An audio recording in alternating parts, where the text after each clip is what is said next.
You're not even trying, Sherry. Concentrate.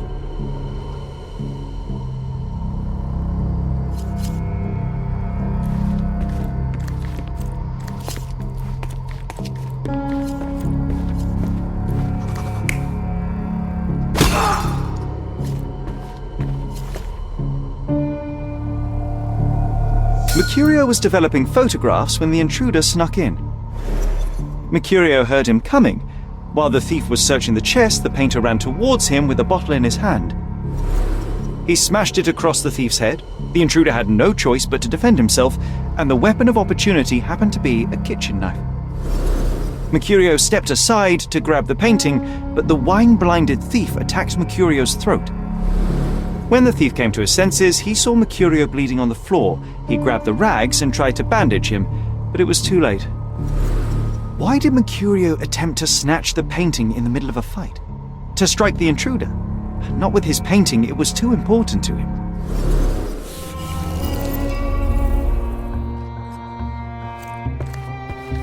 It's time for some chemical magic, John.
That doesn't look like the painting we need, Sherry. As expected, but that doesn't mean it won't tell us anything. Let's put it on the easel where it belongs. I guess this is his most ordinary painting. Spot the two differences, John?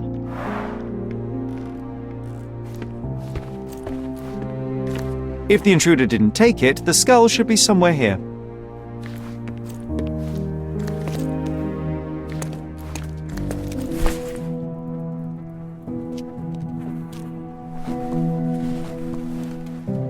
Monster was actually a man. Poor girl. John, you ought to be thrilled. We are now hunting the devil himself. What were you saying, Sherry? I was too busy sketching the scene, you know, crimes and such like, daily routine. Did you find something? A photograph. It depicts a man in a red suit with tails sprouting from his back and multiple people in masks watching the scene. It all adds up. But the act of love, it wasn't given willingly, John. It was a violation. And the girl, she was with child. Give that to me now. Did you recognize someone? No. Although the victim is not from Cordona, she is African. Look at the ritual scars on her face. Get that image out of your brain. You have to continue the investigation. I must speak to the landlady. Perhaps she saw or heard something. Sherry, you cannot tell her the truth about Mercurio. It will hurt her. John, that's illogical. Sooner or later, she will come here and discover a corpse, and I still need to talk to her. Just avoid mentioning corpse, all right? Stick to the character, tell her to call the police. I'll take that into account. And wait here. I've redrawn the people in the photograph. Now you can proceed with your investigation without those horrific details.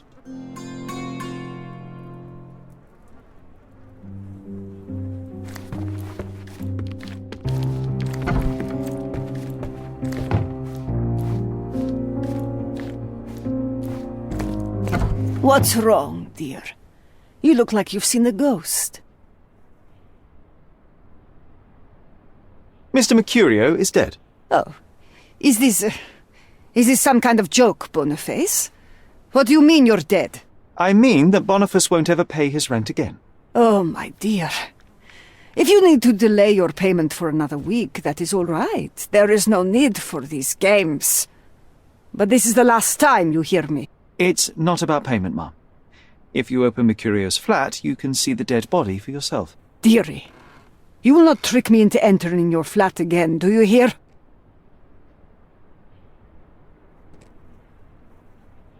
I am not Mercurio. I am investigating the theft of one of his paintings, and I chose to deceive you by disguising myself as Mercurio to get inside his flat. Very well, I'll play along. You're not Mercurio. Mercurio has died, metaphorically, or not. What else do you want? Mom, you're very difficult. All right, let's return to the point. Can you tell me if anyone else has recently entered the flat? Oh, you're talking about that limping man. I'm sorry I let him in. I was scared. And I thought maybe he would motivate you to find money so that you would pay your rent. No offense, dear. Can you describe him? Oh, so you weren't at home. I was so certain you didn't leave your flat that day. He was of average height, had a limp and a tattoo on his neck, and he was smoking Malpal cigarettes. My husband used to smoke those. They have a horrible smell I can recognize from a mile away.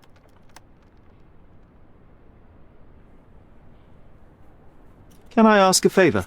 Of course, dearie. Please call the police and ask them to enter the flat, and don't look inside until they come up. What? What trouble have you stepped in this time? It really doesn't matter. Thank you, Mum.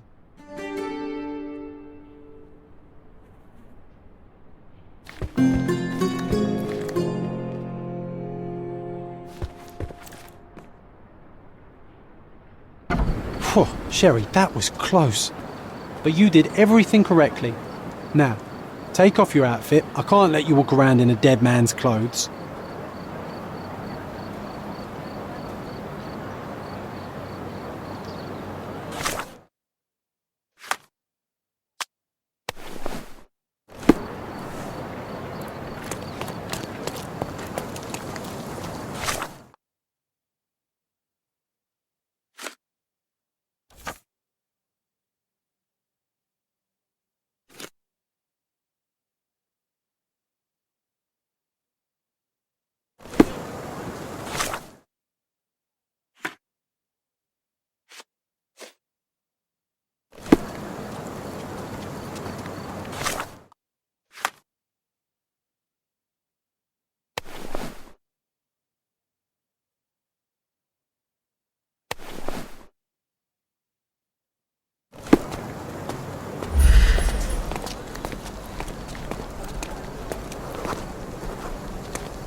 Help me, please.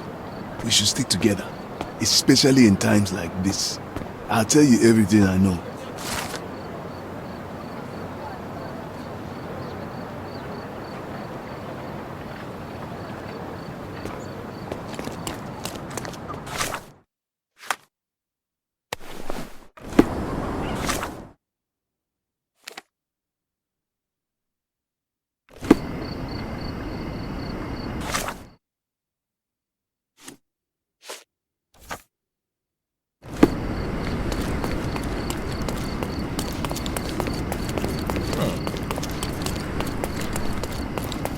Come. Merhaba. It's a good day for a purchase.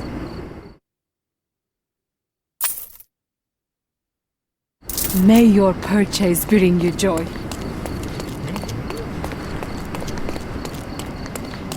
Another knife in the pillar. Another debt paid in blood.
Did you hear? Another sailor's drowned.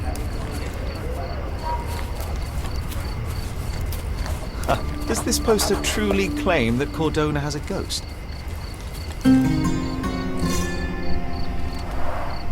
Unholy howls keeping you inside at night? Luigi can help. All ghosts gone. Meet on southern pier of the Silverton port. Donations gratefully accepted. This town loves the supernatural, but all I see is another scam to disprove. The world shrivels under a skeptic's eye. That's why you're so sullen, Sherry. You leave no room for delight in the magical. I delight in making the unknown known. Let us begin by asking someone about the poster and then pay this Luigi a visit at the port.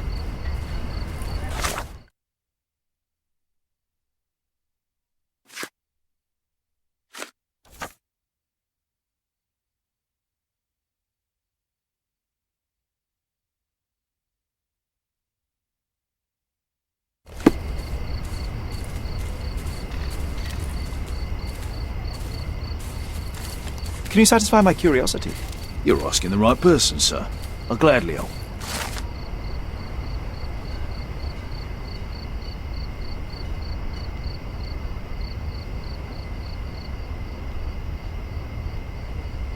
Someone is playing on people's ignorance and fear. Or someone is bravely going toe-to-toe with an otherworldly evil to protect the innocent. You're the hero people deserve, but he's the one they need.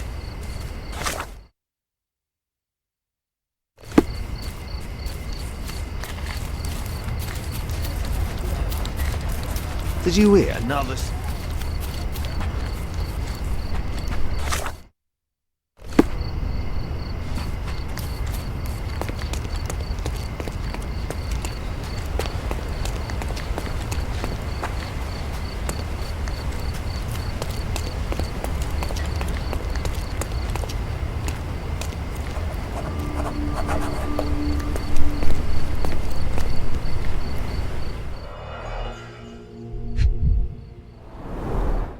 Not much brandy was spilled when the bottle broke. Someone had drunk most of it already. Not enough blood for a murder, but plenty to suggest fists were flying in a collie shangles. I wonder if Luigi made it himself. I reckon the ghost is responsible for all this mess. Don't jump to conclusions. Until we locate any evidence to the contrary, we shall continue to exclude the supernatural. Let me concentrate, John.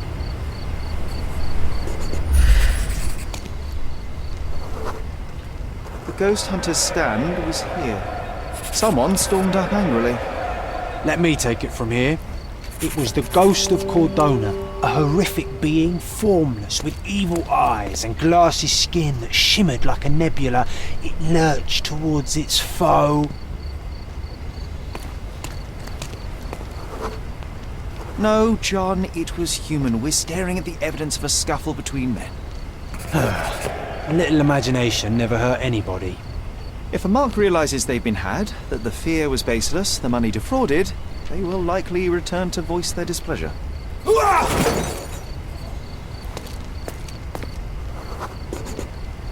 And thus Luigi took a beating.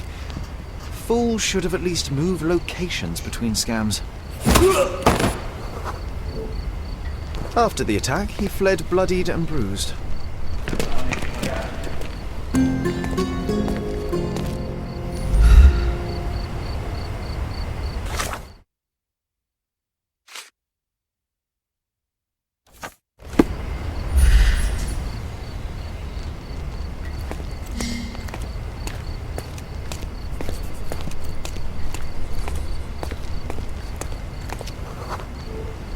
Looks like he crawled that way.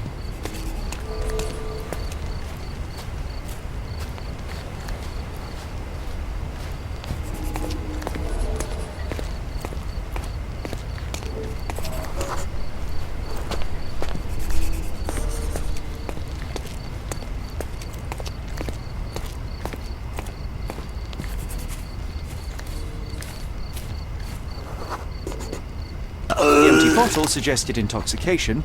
This vomit confirms it. Well, if you were tailing supernatural creatures for a living, wouldn't you start drinking? Thanks to you, I am often forced to tail the supernatural, and yet I'm still sober. mostly. There's a bottle missing. After expelling all the alcohol from his stomach, it seemed he was compelled to replenish it. Perhaps because booze eases the pain of his lonely and dangerous life as a ghost hunter. You need to stop reading the Penny Dreadfuls.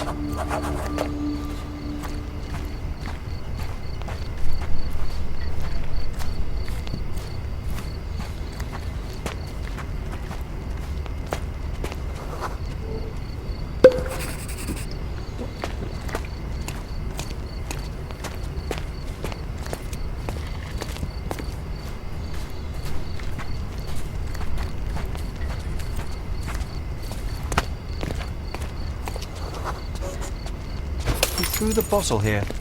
We must be near his hideout. Maybe we just leave, Sherry. There is no need to disturb the ghost hunter.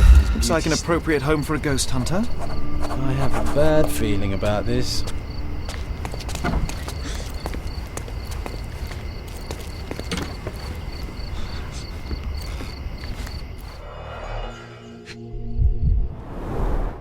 Donations, one presumes.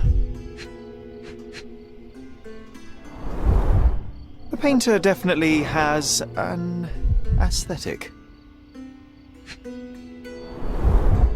So this is where all the money was going.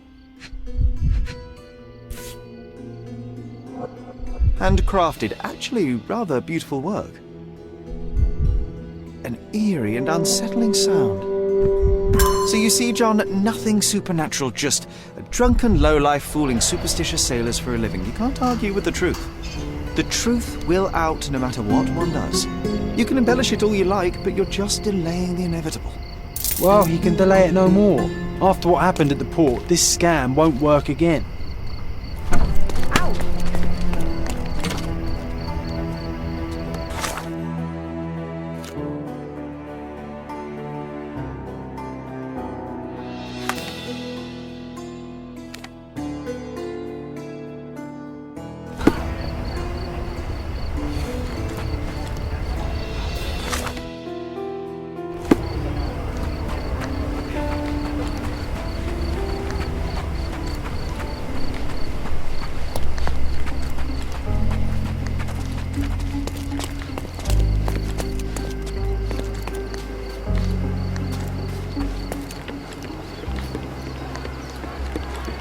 Beasts!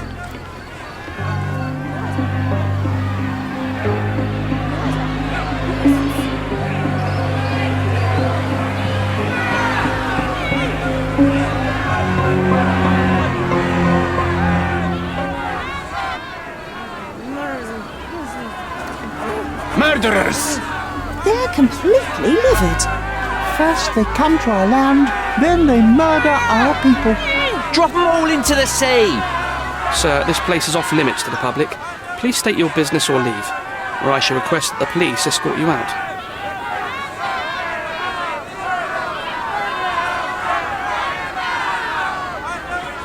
My name is Sherlock Holmes. I'm a private investigator. I'm looking for a witness for a case. A private investigator? Really? Even so, you're not authorised. I can't let you in. And you are? I'm Ronald Harlow, here to handle the refugee situation on behalf of City Hall. I'm the acting supervisor here, so I have full authority here to ask you to leave, or I shall order the police to detain you for trying to pass the blockade. Please, step back.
What about the murder that this crowd keeps shouting about? It's mere assumption. I assure you that the situation is under the police's control. I know you want to deal with this in the right way. You are obviously a professional and a responsible person, but you clearly have never handled a situation like this before. I am handling it, Mr. Holmes. Don't question my capability here. And tell me how you do it. You can't even calm this gathered crowd, and as for the police, they're not quite managing it either, are they? You consider yourself a problem solver, but until today, you've been solving problems sitting at your desk in a dark corner of a city hall room. Here, you need a more practical approach. What are you driving at, Mr. Holmes? I can help you to handle the situation if you're truly interested in solving things quickly and quietly. And how exactly would you manage that? Simply tell the police that I'm with City Hall and I'm permitted to investigate the scene. I'll work out the rest, but in return I need your help finding my witness. She's a young refugee. She's with child or was with child recently. Look, there is indeed a dead body inside the camp. So even if the girl you are looking for is there, all the refugees are now being detained and interrogated by the police. They won't allow you to speak with her, and I can't do anything about that until the situation settles down. So it's in our mutual interest to settle it. Oh. I suppose that things are bad enough that I ought not shy away from help. All right, Mr. Holmes. I'll tell the police to allow you to come inside. Just tell me when you're ready. Mr. Harlow, how did the refugees end up here exactly? Oh, so you're not from around here yourself? I've been away for some time, but I read the papers. Yes, this whole story has been in the papers for almost a year now. They were smuggled to Cordona on a ship from Africa. Smuggled? Then why didn't you deport them? The smugglers managed to sneak them to shore and hide them inside an abandoned warehouse. When the police raided the warehouse and found the refugees there, the ship was already gone. We aren't even certain as to which ship it was. We have busy shipping routes with other colonies these days, you see. So you decided to lock them up under a bridge? There was no other option. We're still trying to work out what to do with them. I only hope we'll find a humane solution and not put them on a raft and float them out to sea. Mr. Harlow, what exactly do you do here? What are your responsibilities? What I do and what I am responsible for are two different realities, Mr. Holmes. On paper, I am in charge of the camp territory, security, provision, and the refugees in general. What I actually do most of the time is knock on every City Hall door trying to obtain some funding, or at least rations for the camp. The police here on City Hall's behalf too? They are, minus those who came here after the body was found. The governor won't let the refugees disperse into the island, so there's a significant police presence guarding the camp. Naturally, they answer directly to the police. I have some influence here, but I'm not their direct authority. I'm ready to take a look at the scene. All right. Go inside the camp and find Inspector Tewkesbury. He's the officer investigating the scene. Tell him I sent you. Say you're an independent expert from City Hall. He'll fill in the details for you. I'll find my way with words. Thank you, Mr. Harlow.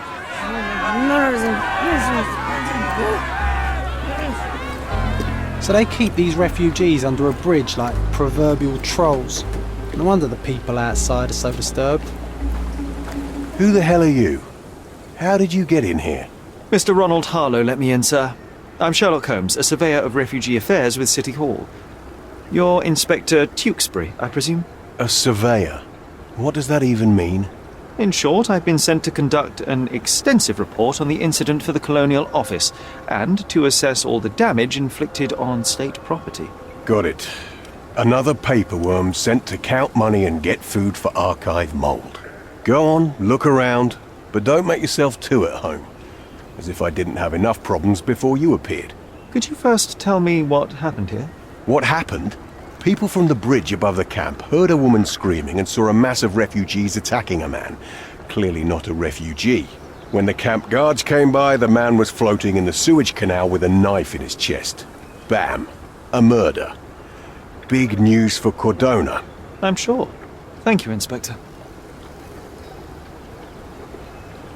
And none of the refugees were harmed? One fellow was cut. He's lying over there near their kitchen. He's in a bad way. You mentioned a woman screaming who attracted the bypassers on the bridge. Was she harmed? No, she's all right, but perhaps the whole debacle started because of her. She started wailing and the refugees stood up for the girl. And where is this young woman now? Back there in the shacks, same as the rest of the refugees. She's been questioned by my men, but she's just some refugee girl. Can't understand much English. Did you learn anything about the dead man? The fellow looks like a thug. I've had dozens like him fished out of the sea over the past 20 years. Ever since these refugees arrived, there have been people on Cordona with bad blood in them. My best bet is that this thug had something against them too. And no clue as to his identity. He had some items on his body, but nothing to indicate who he was or where he was from. I think I should catalogue his possessions in my records. Go on. They're on the table near the body. Do you have any suspects yet? You're joking, right? I've got a whole camp full of suspects. And if you ask me, this bloke had it coming. Better bury him and forget about the whole thing. And now there's a crowd gathered at the camp, and my superiors say we must thoroughly interrogate the refugees. At least those who can understand any English. Do you believe that your superiors wish to get rid of the refugees? I think that both our superiors would rather keep the story quiet. Since that's an unaffordable luxury now, they're looking how to protect their public image. That's why I have to waste my time waiting for my people to turn every stone and befriend every refugee. Here we go again. Number of hours on Cordona before stumbling upon another dead body? 0.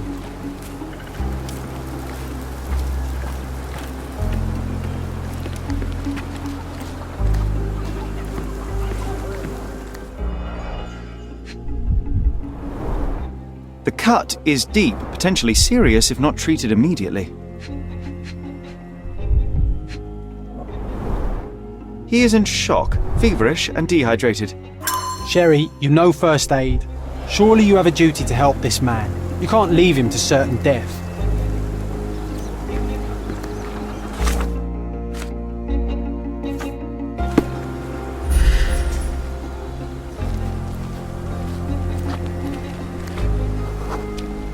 It won't do any good.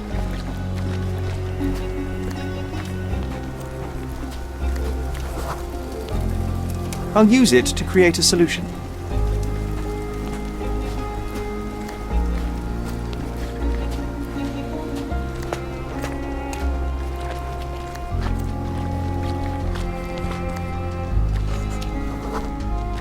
I can use this to stop the infection from spreading.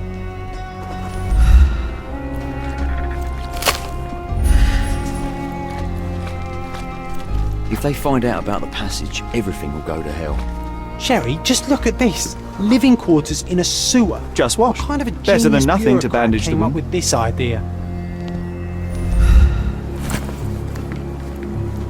If they find out about the passage, everything.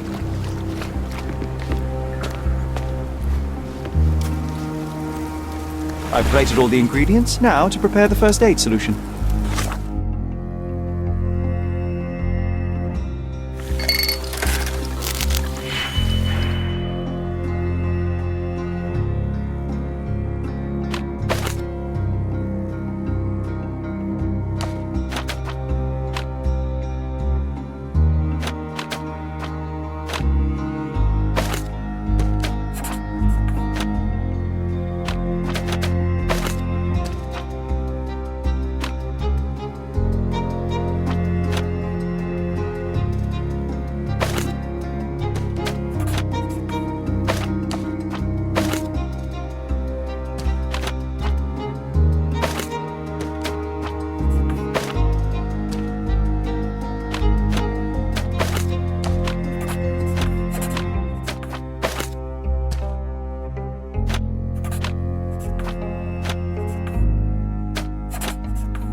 Thank you. This should make you feel better, my friend. Now remain lying down and drink as much water as you can. Well done, Sherry. At least he won't die from the infection.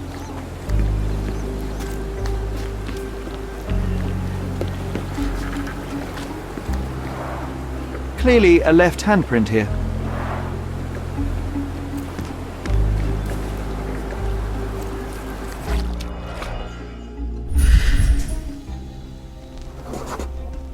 a furrow in the ground. A blood trail leading to or from the canal.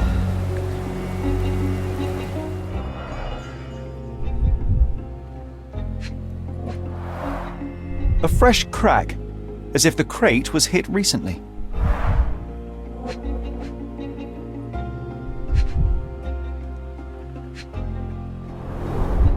Someone bled profusely here.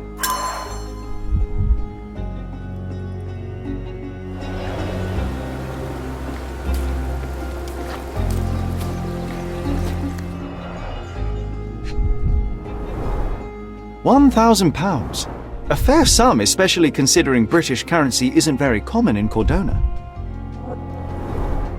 Malpal, soaked with salt water. A simple leather sheath. Perfect for a dirk.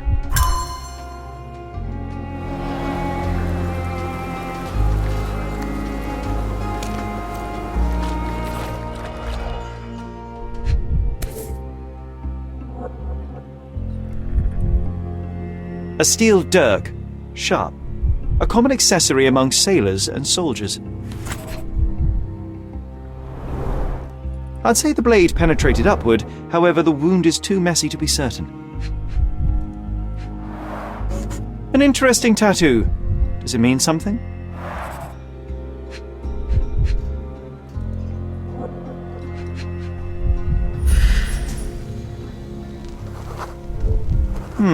Coal dust under the nails. I don't see much coal around here.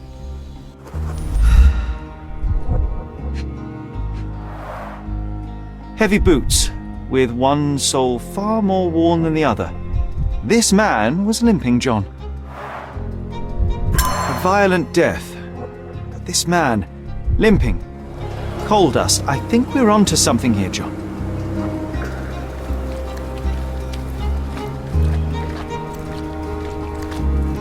If they find out about the passage, everything will go to hell.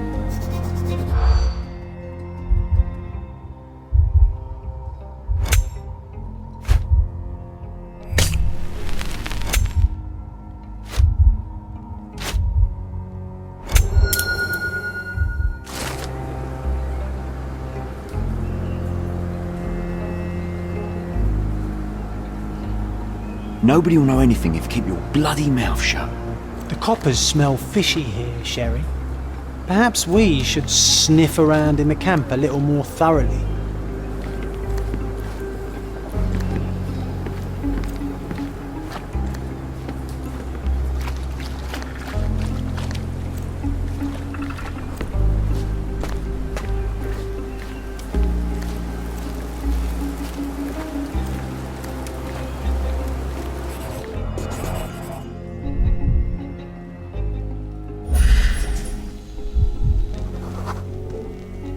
A man's footprint.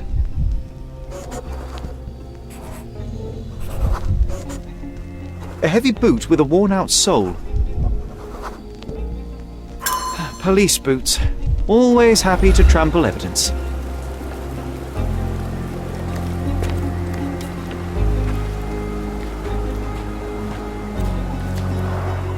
Oh, carnelian agate beads, a traditional African adornment.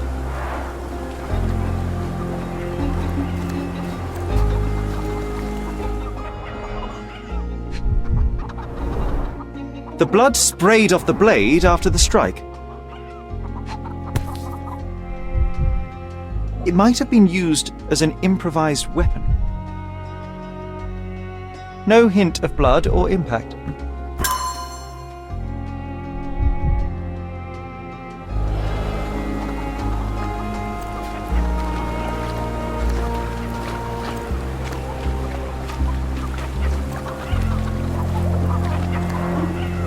Someone was dragged against their will.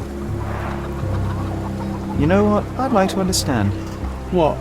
How did our dead man end up inside the camp in the first place?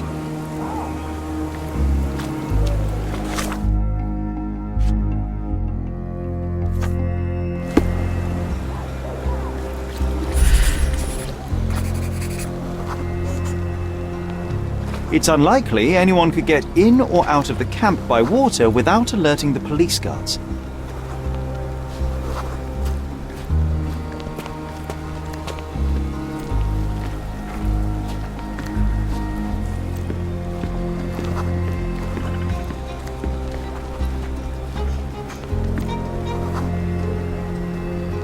No, it's too short for these walls or cliffs.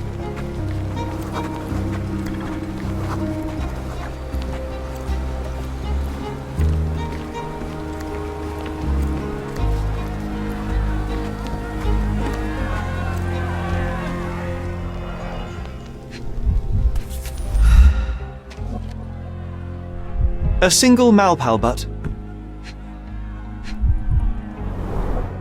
Roadman cigarettes. A brand highly regarded by law enforcement officers. So there wasn't any sophisticated infiltration plan. The good old police just let the man into the camp. Now we have everything we need to get the full picture of what happened at the camp.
So, we have a thug who came to take a refugee woman with him. She resisted, but he dragged her by force. One of the refugees stood in his way, armed with a stick, yet he could do nothing against a cutthroat with a blade. The man didn't anticipate that the other refugees would intervene and stand against him. In the confusion, the woman managed to break free. The thug took fright and fled. He was stopped by the falling crates. He stumbled and fell, piercing his chest with his own blade. However, the wound didn't cause instant death. He managed to stand, but still bleeding, he lost his balance on the bridge and fell. Before all of this, the man had freely entered the camp through the main entrance. The police admitted him after they had a short smoke together. You live by the sword, you die by the sword. In our man's case, it's the same sword.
You still here?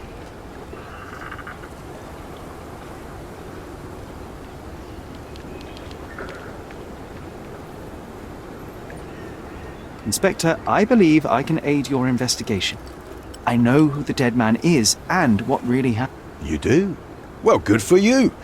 But I'm afraid I'm not the one you need to share your findings with. Speak to Mr. Harlow here. He's the one responsible for settling things in the camp. You don't even care to listen? Oh, I do care. And maybe even more than I need to. But I'm only here today to lock the place up, question witnesses, and file the facts. It's sad, but coming up with conclusions is not among my tasks here. You fellows at City Hall do that. Anyway, speak to the supervisor.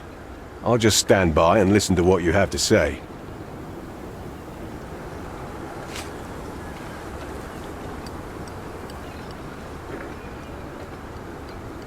I've already told you all I've learned.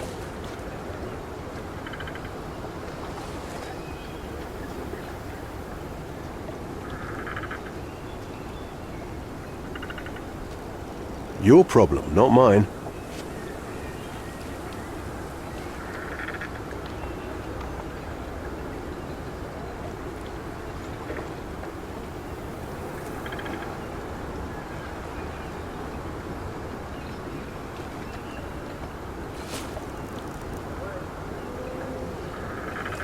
I've already told you all I've learned.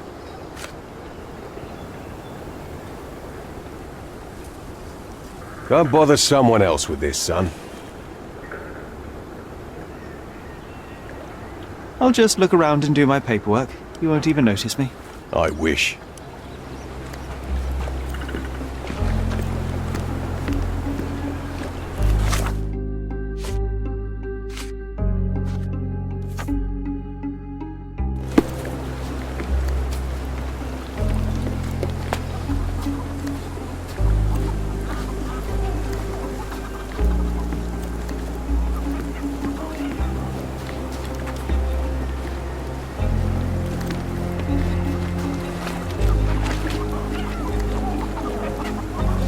The refugees have been detained and will not leave until all the circumstances are clarified.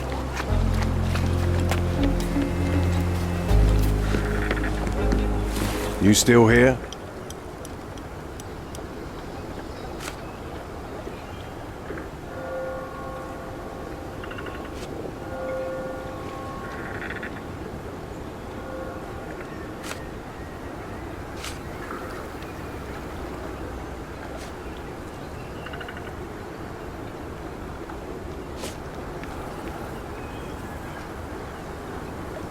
Don't bother someone else with this, son.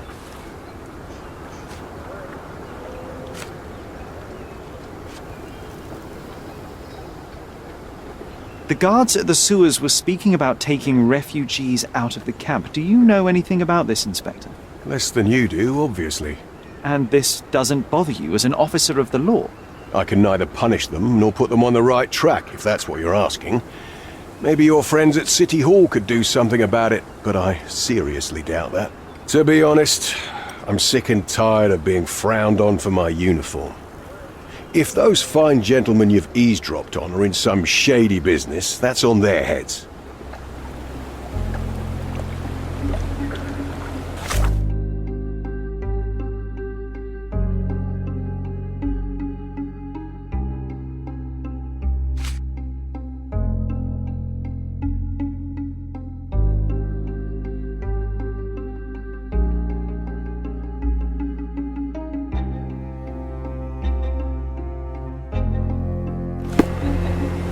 Mr. Harlow, your refugees didn't murder anyone.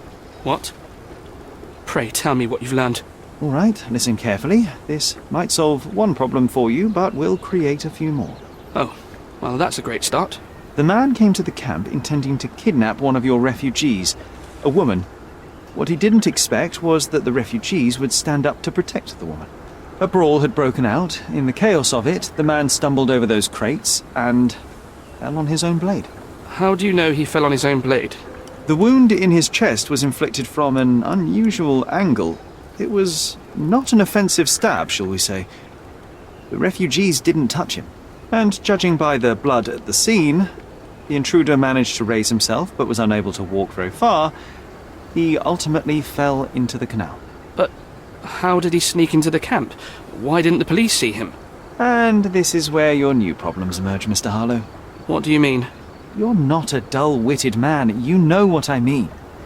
There is no feasible way to get into the camp without the police guards knowing of it. The pile of mess I had to sort out has just become bigger, but somehow that doesn't surprise me. Anyway, I thank you for your help, Mr. Holmes. I'll take it from here. Meanwhile, I'll make sure the police aren't detaining the refugees any longer. You can go back in and look for your witness.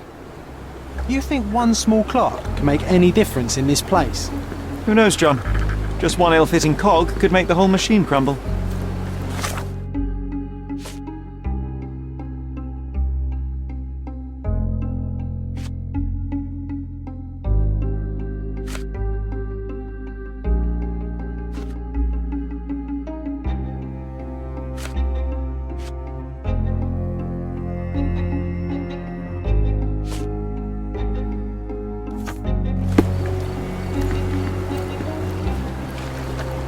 Can you satisfy my curiosity? Sorry, we don't see much here.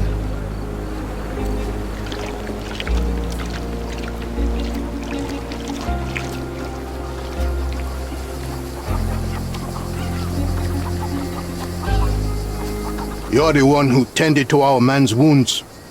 I thank you greatly. The police didn't allow us to help him. The police will leave you alone now. I've proven to them that the man who came into the camp died due to his own foolishness. Thank you for standing up for us. But nobody would help us without a reason. You're here because you want something. Yes, I do. I need to speak with the girl drawn here. The dead man came for her too. He wanted to take the girl away, but we won't allow her to be hurt again. What do you want from Naila? Naila. She was hurt some time ago. I'm here to find the people who did this and bring them to justice. And to find them, I need Naila's help. Will you let me speak to her? Justice. There's no justice on this land. But you helped us, so maybe your words are not empty. You can speak to Naila, if she wants it. But I will be watching you. Hello, Naila?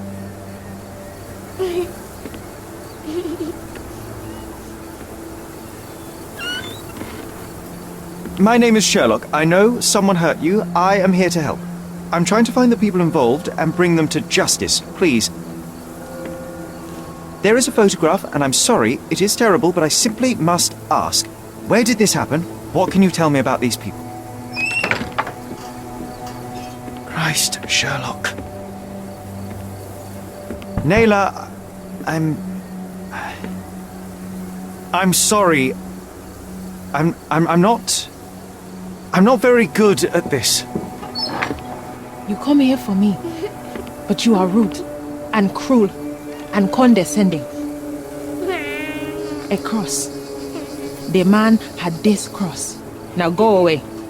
Leave us be. I do not need another white man's help.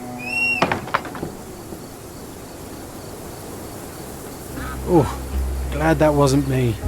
Not my best work, John, by a long shot. Naila doesn't want us meddling. I'm starting to wonder what this all achieves. But she helped you anyway. Now we know that maniac's face and the cross he wore, we can still catch him.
You still here?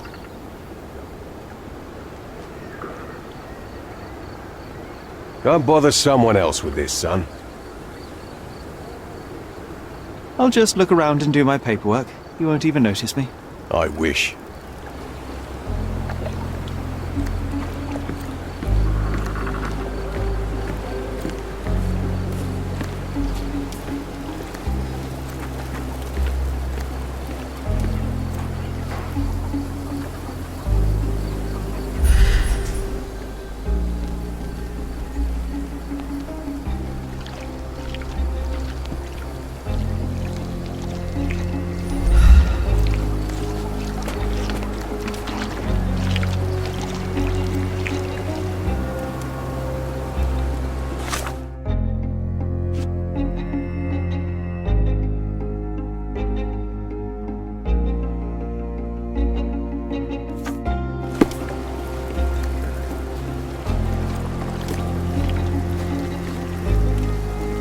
Excuse me, just one question.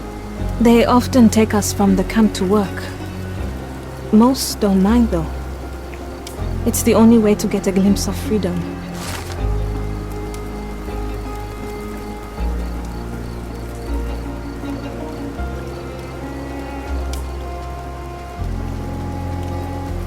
So there's a smuggling ring in the camp. This wasn't the first time that someone freely entered the camp to take a refugee out. At least it was certainly his last time. My gut tells me that we'll learn more about this ring when we find out where the thug came from.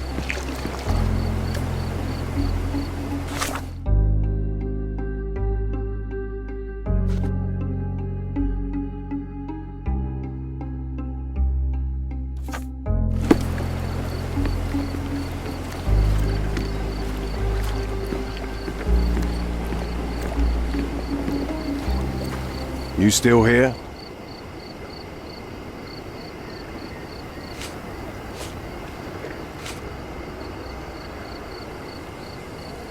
The intruder has a most peculiar tattoo on his neck, 2 lines and a point. Do you know anything about it? You really want to know, kid? Why? You want to play a policeman or something? I'm sure you have it in your records, so it won't hurt if I have it in mine. In my records, it's just a tattoo, as it should be in yours. Ah, to hell with you. Suit yourself as to what you're going to do with it. Off the record, though, such tattoos are often connected to a man named Mr. Niccolo Bernadotti. Bernadotti, you say? A respectable businessman in Scalario. His company imports goods and wines, and smuggles everything that can be smuggled between the colonies and the mainland. His people can be identified by an obscure tattoo, just like the one over there our friend has. But these are all merely rumors, you see. If Mr. Bernadotti was a criminal, he'd be in prison now. Or hanged, right?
What a lovely man this Bernadotte is, eh, Sherry? Can't wait until we get to meet him.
A fresh newspaper?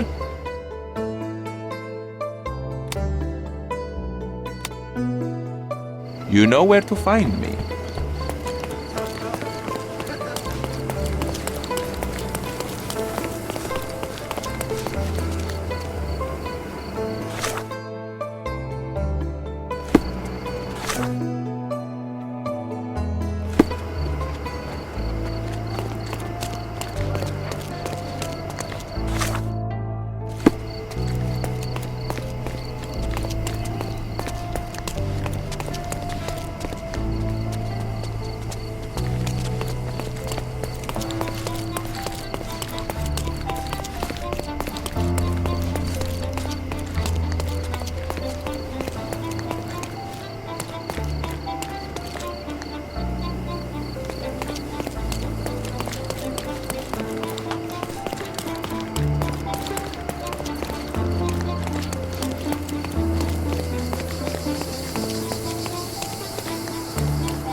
It seems they're not expecting guests. I won't wait for an invitation, John.